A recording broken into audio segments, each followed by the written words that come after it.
Kodba, stejjer u letteratura. Mit-22 ta' April il-Malta Library se tkun qed torganizza ġimgħa ta' attivitajiet fil-ġimgħa dedikata għall-librerija marbuta mal-Jum Dinji tal-Ktieb u Jeddiet tal-Awturjum li ġie mfakkar fit-23 ta' April.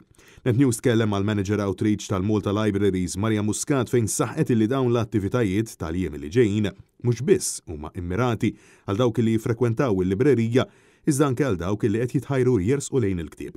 Muscat spjegat li l-attivitajiet li huma offruti b'xejn għal pubbliku jingħataw bidu fit-22 ta' April kif ivaraw l-inizjattiva ta' Denfil fil-waqt li l-għada issegwi attività fil-librerija ta' Ħalqormi iżda mhux biss. Fil-għaxija fit-23 għandna lecture il-biblioteka, il-Belt Valletta, u apparti mill-lecture series Knowledge in the Making, illi ħajkun ħafna letturi differenti, din id-darba ħajkonna lecture mal-professur Jean-Paul De Lucca dwar il-kodba tal-filosofija li jinsabu ġewwa l-biblioteka. L-għada Malta Library se tkun qed torganizza il-Maratona tal-Qari mid-9 sa' 9. L-24 għandna waħda mill-ikbar attivitajiet hija il-Maratona tal-Qari li ħadkun qed tiġri f'din is-sala stess hawnhekk il-Librerija Pubblika Ċentrali tal-Furjana.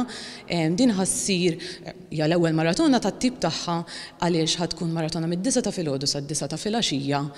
Ħafna qarrejja, ħafna awturi famużi, ħafna pubblikaturi u nies li jaħdmu qrib tal-librerija ħajkunu qegħdin jaqraw bil-Malti għal kwarta kull wieħed non-stop mid-9 sad-9.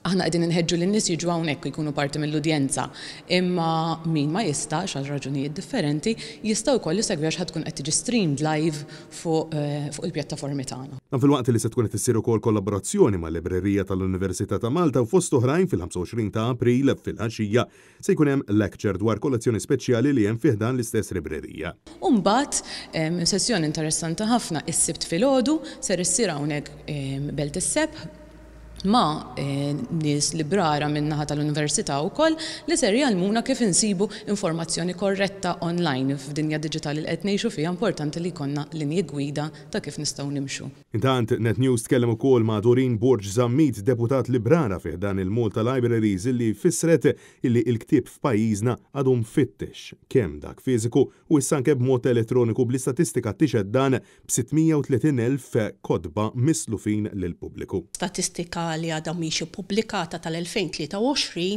aħna bħala libreriji pubbliċi ħarġu l-fuq minn 630,000 ktieb misluf lill-pubbliku. Għandna wkoll imma biex nimxu ma' żminijiet tal-lum għandna wkoll kodba elettroniċi li fil-fatt persuni jistgħu jisselfu wkoll bl-istess karta sħubija li tissellef ktieb fiżiku. Dawk fil-fatt is-sena l-oħra kienu jammontaw għal kważi 58,000 il-kodba elettroniċi li ġew mislufa. Daqstant, il-jiem li ġejjin ċertament li wieħed jista' jqishom bħala ideali biex il-Maltin u Għawċin ikomplu jersqu aktar qrib il-qari u l-ktieb. Din id-darba naħseb għandna wieħed mill-aktar programmi mimlijin għal kull min juża l-librerija u għal kull min forsi s'issa għadu qed jaħsibha biex jiġi jżurna. Kull min huwa interessat f'dawn il-jiem ta' attivitajiet jew biex jissieħeb ma' Malta Libraries għandu jżur is-sit online jew isegwi fuq il-medja soċjali.